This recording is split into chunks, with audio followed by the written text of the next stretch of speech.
आज मैं उचिहा क्लैन के 3 most strongest character Itachi, Madara और सास्के का फाइट जेजेके यूनिवर्स के 3 most strongest character Gojo, Sukuna और केंजाकू से कराने वाला हूँ। आज का ये बैटल 1v1 होने वाला है। आज के इस बैटल में हम देखेंगे कि क्या उचिहा क्लैन के ये तीनों मोस्ट स्ट्रॉन्गेस्ट कैरेक्टर जेजेके यूनिवर्स के मोस्ट स्ट्रॉन्गेस्ट कैरेक्टर्स को हरा पाएंगे, या फिर ये जेजेके यूनिवर्स के तीनों धुरंधर उचिहा क्लैन के ये तीनों कैरेक्टर्स को धूल चटा देंगे। दोनों ही तरफ बहुत ही पावरफुल कैरेक्टर्स खड़े हैं, तो बिना किसी देरी के इस बैटल को स्टार्ट करते हैं। लेकिन बैटल को अच्छे से समझने के लिए हमें इन कैरेक्टर्स के पावर एंड एबिलिटी को जानना जरूरी है। इसलिए सबसे पहले हम इन कैरेक्टर्स के पावर एंड एबिलिटी को देख लेते हैं। सबसे पहले हम उचिहा क्लैन से इटाची उचिहा के बारे में जानते हैं। निंजुत्सु, ताईजुत्सु, सेनजुत्सु ऐसे सब स्किल्स को बचपन में ही इटाची ने महारत हासिल कर लिया था। इसके अलावा सारिंगान, मांगेक्यो सारिंगान जैसे डोजुत्सु अचीव किए हैं। अपोनेंट को गेंजुत्सु में फंसाकर उसे खत्म ही कर देता है। बात करें इसके सबसे पावरफुल अटैक्स के बारे में तो इसके पास है अमातरासु, जिससे निकलने वाले ब्लैक फ्लेम्स लिटरली सामने वाले को जला के रख देते हैं, क्योंकि ये कभी बुझते ही नहीं। साथ ही इसके पास है इसका सुसानो, जो कि इसको बहुत ज्यादा पावरफुल बना देता है। और अब हम बात करते हैं माद्रा उचिहा के बारे में। ये मोस्ट पॉपुलर विलन में से एक है, क्योंकि ये है the ghost of Uchiha, Madara Uchiha. और इसके बेसिक एबिलिटीज की बात करें तो इसके पास immense strength, speed, enormous amount of chakra और ताईजुत्सु में तो इसने महारत हासिल कर लिया है। बात करें डोजुत्सु की तो इसके पास है सारिंगान, मांगेक्यो सारिंगान और रिंगान। साथ ही यह भी अपना परफेक्ट सुसानो क्रिएट कर सकता है, जो कि इसे पावरफुल बनाता है। साथ ही इडोटेंसी, इन्फिनिट सुकुयोमी भी परफॉर्म कर सकता है। अब हम बात करते हैं सास्के उचिहा के बारे में। सास्के उचिहा एक पावरफुल शिनोबी है, जिसके पास सारिंगान और रिंगान दोनों ही है। सारिंगान से वह मूवमेंट्स को पकड़ सकता है और गेंजुत्सु का यूज कर सकता है। उसे मांगेक्यो सारिंगान भी मिला। रेनेगान से वह टाइम और स्पेस में ट्रेवल कर सकता है। इसका सबसे पावरफुल अटैक है चिदोरी, जो कि बिजली से बना होता है और बहुत ही तेज होता है। यह भी एक परफेक्ट सुसानो क्रिएट कर पाता है, जो कि इसे एक परफेक्ट वॉरियर बनाता है। और अब हम बात करते हैं जेजेके यूनिवर्स से गोजो सातुरो के बारे में। इस बंदे के पास लिमिटलेस कर्स टेक्निक्स हैं, जो कि इसे बहुत ज्यादा पावरफुल बनाता है। गोजो के पास ब्लू, रेड, पर्पल जैसे बहुत सारे पावरफुल टेक्निक्स हैं। इसके पास 6 आइस के पावर है। साथ ही इसका गेम चेंजर टेक्निक इसका डोमेन एक्सपेंशन है, जिससे लिटरली अपने अपोनेंट को एक इन्फिनिटी वॉइड में ले जाता है, जहां पर सिर्फ इसका कंट्रोल होता है। और अब हम बात करते हैं रेयोमेन सुकुना के बारे में, द किंग ऑफ कर्सेस। अगर हम इसके बेसिक एबिलिटीज के बारे में बात करें तो इसके पास है इमेंस स्ट्रेंथ, स्पीड और ड्यूरेबिलिटी। ये डिसमेंटल और क्लीव जैसे घातक स्लैशेस के अटैक्स कर पाता है। साथ ही इसके पास है डिवाइन फ्लेम और इसका game changer technique domain expansion, जो कि सुकुना को वाकई बहुत ज्यादा स्ट्रॉन्ग बनाता है। अब हम बात करते हैं केंजाकू के बारे में। केंजाकू बहुत ज्यादा चालाक विलन है। ये अपने दिमाग को दूसरे के अंदर डाल देता है और उसे कंट्रोल करने लगता है। इसके पास स्पिरिट सोल्स की आर्मी है, जिसे ये कभी भी बुला सकता है। बात करें इसके सबसे स्ट्रॉन्गेस्ट अटैक्स के बारे में तो यह कर्स, स्पिरिट, मैनिपुलेशन, मैक्सिमम उजुमाकी जैसे अटैक्स क्रिएट कर पाता है। और इन चीजों से यह बहुत ज्यादा पावरफुल बन चुका है। और इसी के साथ हमने सभी कैरेक्टर्स के पावर एंड एबिलिटीज को अच्छे से जान चुके हैं। और अब चलो सीधे ही बैटल स्टार्ट करते हैं। बैटल स्टार्ट करने से पहले प्लीज मेरे हार्ड वर्क को समझो और इस वीडियो को लाइक कर दो एंड चैनल को भी सब्सक्राइब कर लो। तो चलो अब बैटल को स्टार्ट करते हैं। सबसे पहले फाइट होने वाला है रेयोमेन सुकुना वर्सेस माद्रा उचिहा। फाइट के स्टार्ट पे माद्रा उचिहा फुल एटीट्यूड के साथ खड़ा होता है और उसके सामने खड़ा होता है रेयोमेन सुकुना। और तब माद्रा कहता है कि आज तुम मुझसे लड़ने वाला है? मैंने तो सुना था कोई कर्स्ड किंग मुझसे लड़ने वाला है, लेकिन तू तो किसी ड्रामे कंपनी से भागा हुआ लड़का लग रहा है। जिस पर सुकुना कहता है कि अच्छा, तो आज ये ड्रामा कंपनी का लड़का तुझे मौत का तमाशा दिखाएगा। जिसके बाद सुकुना माद्रा पर अटैक कर देता है, बट माद्रा भी सुकुना के हाथों को पकड़कर उसे दूर फेंक देता है। सुकुना अपने आप को बैलेंस करता है एंड फिर से आगे बढ़ता है, जिसके बाद माद्रा और सुकुना के बीच बहुत ही डेंजरस तरीके से फाइट चालू हो जाता है। और तभी अचानक से सुकुना स्लैश के अटैक करता है, जिससे माद्रा को चोट पहुंचता है, लेकिन सेकेंड अटैक को माद्रा इजिली ब्लॉक कर देता है। सुकुना रुकता नहीं है और डिसमेंटल अटैक करता है, जिससे वहाँ एक तबाही मच जाती है। सुकुना एक्सपेक्ट करता है कि माद्रा बचा नहीं होगा, लेकिन तभी अचानक से माद्रा आकर सुकुना के गले को पकड़ लेता है और कहता है तुझ जैसा नल्ला मुझे मारेगा। और यह कहकर माद्रा सुकुना को दूर फेंक देता है। और तब सुकुना लटकते हुए एक हुक को पकड़ लेता है एंड अपने आप को बैलेंस कर लेता है। जिसके बाद अब सुकुना एक बहुत ही पावरफुल और डेंजरस अटैक माद्रा उचिहा पर कर देता है। यह अटैक जैसे ही माद्रा को लगता है वह पीछे चला जाता है, लेकिन इस अटैक से माद्रा को ज्यादा कुछ फर्क नहीं पड़ता। और अब माद्रा एक बहुत ही पावरफुल अटैक फायर स्टाइल जूत्सु का यूज करता है, जिसके अगेंस्ट सुकुना अपने फायर एरो यानी कि डिवाइन फ्लेम का अटैक करता है। दोनों के अटैक क्लैश होते हैं, लेकिन तभी सुकुना का एरो आगे बढ़ता है, लेकिन माद्रा इसे डॉज कर लेता है।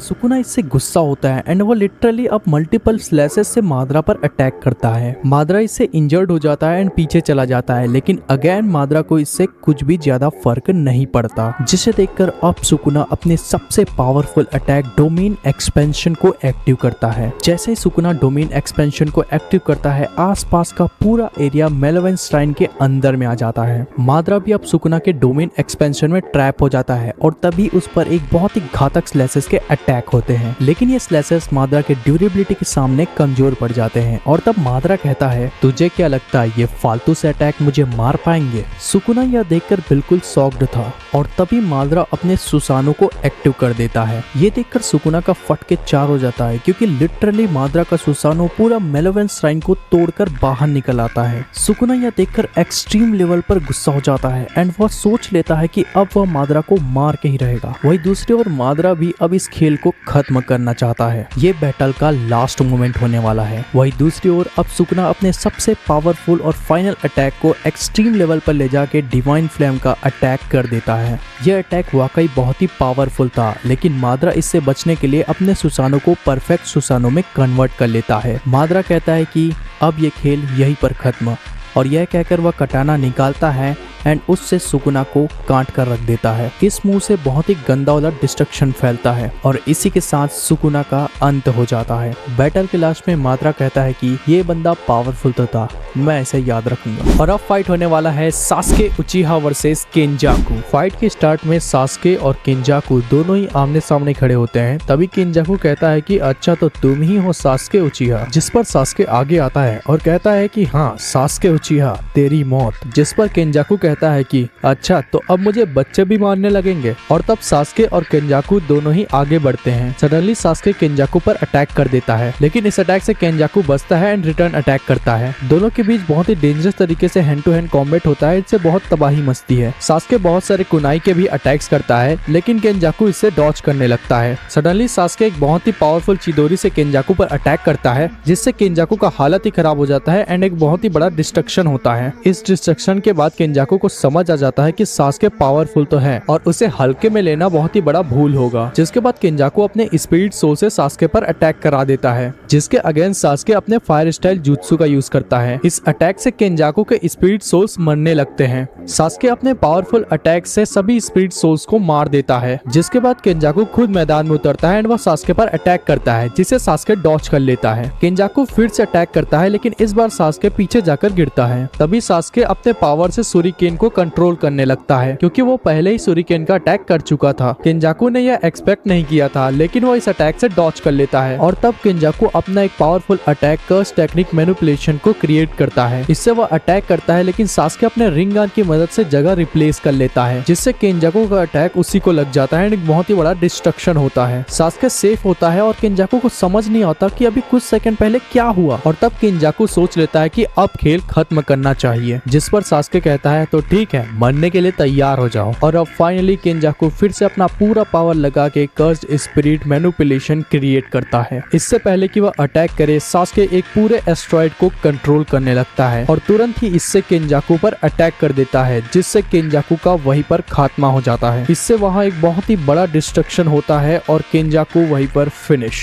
और अब फाइनल बैटल होने वाला है इटाची उचिहा वर्सेस गोजो सातोरू। लेकिन इससे पहले जिनको लगता है कि इटाची उचिहा इस बैटल को जीतेगा, वो वीडियो को लाइक कर दो, और जिसे लगता है कि गोजो सातोरू इस बैटल को जीतेगा, वो सब्सक्राइब करके कमेंट करो। फाइट के स्टार्ट में इटाची और गोजो दोनों ही बैटल ग्राउंड में आमने सामने आ जाते हैं और तब गोजो कहता है कि तुम्हारे आंखों में मुझे घमंड दिखाई दे रहा है, लेकिन ऐसे घमंड मैंने बहुत तोड़े हैं। इसके रिप्लाई में इटाची कुछ नहीं कहता है और तभी गोजो सुपर स्पीड से आगे बढ़ता है एंड इटाची को एक पावरफुल पंच मारने की कोशिश करता है। इटाची इसे डॉज करता है, लेकिन गोजो सामने आकर फिर से एक पावरफुल पंच इटाची को मार देता है। इटाची पीछे चला जाता है, साथ ही गोजो भी पीछे चला जाता है। गोजो रुकता नहीं है और तुरंत ही आगे बढ़ता है, जिसके बाद गोजो और इटाची के बीच बहुत ही डेंजरस तरीके से हैंड टू हैंड कॉम्बैट चालू हो जाता है। सडनली गोजो के एक अटैक से वहाँ एक बड़ा डिस्ट्रक्शन होता है। गोजो का यह अटैक बहुत ही पावरफुल था, इसलिए गोजो एक्सपेक्ट करता है इटाची खत्म हो चुका है, लेकिन हमें पता चलता है कि ये तो इटाची का क्लोन था, जिसे देखकर गोजो शॉक्ड हो जाता है, क्योंकि इटाची तो दूसरी तरफ खड़ा होता है और उसकी खामोशी ही उसकी ताकत दिखा रहा होता है। यह देखकर गोजो स्माइल करता है और कहता है कि लगता है तुम थोड़े पावरफुल हो, अब फाइट में मजा आएगा ना। इटाची शांत था और गोजो को समझ आ जाता है कि इसको हल्के में लेना बेकार है, और तब गोजो अपने एक powerful attack curse technique reversal red को एक्टिव कर लेता है। गोजो अटैक करने ही वाला होता है कि लिटरली इटाची अपने शारिंगान से पूरे अटैक को एब्जॉर्ब कर लेता है।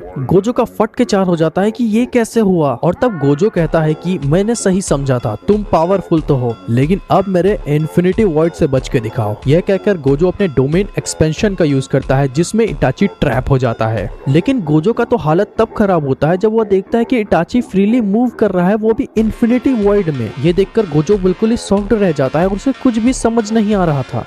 और तभी सडनली इटाची अपने गेन jutsu में गोजो को फंसा लेता है और गोजो पर पावरफुली कुनाई का अटैक करता है, जिससे गोजो का वहीं पर खेल खत्म हो जाता है। इन्फिनिटी वॉइड भी टूट जाता है और गोजो खून से लथपथ नीचे पड़ा हुआ होता है, जिसके बाद इटाची वहां से जाने लगता है, यह सोचकर कि अब गोजो का खेल खत्म हो चुका है। लेकिन तभी बैटल ग्राउंड में एक अलग ही डिस्ट्रक्शन फैलता है और तब इटाची देखता है कि गोजो फिर से उठ खड़ा हो चुका है, जिसे देख इटाची शॉक्ड होता है और कहता है कि ये फिर से जिंदा कैसे हो गया। तब गोजो कहता है कि तुझे क्या लगता है तू इतनी आसानी से मुझे मार पाएगा? तूने मुझे ललकारा है और तूने मेरे को सनकी कर दिया है, अब तेरी मौत मेरे ही हाथों लिखी है, तू मेरे ही हाथों से मरेगा। यह कहकर गोजो अपने रेड और ब्लू कर्स टेक्निक को मिलाता है और इनसे एक बहुत ही पावरफुल इमेजिनरी टेक्निक पर्पल का अटैक कर देता है, जिसके अगेंस्ट इटाची भी फायर स्टाइल jutsu का यूज करता है। जब ये दोनों पावरफुल अटैक क्लैश होते हैं तो एक बहुत ही बड़ा डिस्ट्रक्शन देखने को मिलता है। इस डिस्ट्रक्शन के बाद हम देखते हैं कि इटाची इंजर्ड था, लेकिन अब वो अपने सुसानो को क्रिएट कर लेता है, जिसके बाद इटाची कहता है कि अब बहुत देर हुआ, इस खेल को अब यही खत्म करते हैं। और तब इटाची सामने देखता है कि गोजो भी अपने प्राइम फॉर्म में आ चुका है, और तब गोजो कहता है कि ठीक है, तो तुम्हारी इच्छा से इस खेल को खत्म करते हैं, तैयार हो जाओ मरने के लिए। और तब गोजो अपने पावर्स को एक्सट्रीम लेवल पर ले जाकर एक बहुत ही पावरफुल अटैक क्रिएट करता है। लिटरली अटैक इतना ज्यादा पावरफुल था कि इसके प्रेजेंस से ही सब कुछ टूटने लगता है। और तब फाइनली गोजो इस अटैक से इटाची पर अटैक कर देता है, और वही दूसरी ओर इटाची इस अटैक से बचने के लिए अपने सुसानो को परफेक्ट सुसानो में क्रिएट कर लेता है। यह अटैक सीधे ही जाकर इटाची को लगता है एंड एक बहुत ही बड़ा डिस्ट्रक्शन होता है। इस अटैक से इटाची का सुसानो डिस्ट्रॉय हो जाता है, लेकिन आखिरी पल में इटाची अमातराशु का यूज करता है। इस अटैक से गोजो पूरा ही ब्लैक फ्लेम से जलने लगता है और नीचे गिर जाता है। गोजो इससे बहुत ही तेज इंजर्ड हो चुका था। दूसरी ओर इटाची का भी हाल कुछ ज्यादा ठीक नहीं था। दोनों ही बहुत ही गंभीर हालत में नीचे पड़े हुए थे और देखने में ऐसा लग रहा था कि कोई उठने के लायक नहीं अभी। और इसी के साथ सभी बैटल्स खत्म होते हैं। आई होप कि ये बैटल आपको अच्छा लगा हो। अच्छा लगा हो तो वीडियो को लाइक कर देना, चैनल को सब्सक्राइब कर लेना और साथ ही इंस्टाग्राम पर फॉलो भी कर लेना। अपना स्ट्रेंथ दिखाओ, जाके फॉलो करो। मिलते हैं किसी दूसरे अमेजिंग बैटल में, तब तक के लिए एंजॉय एनीमे।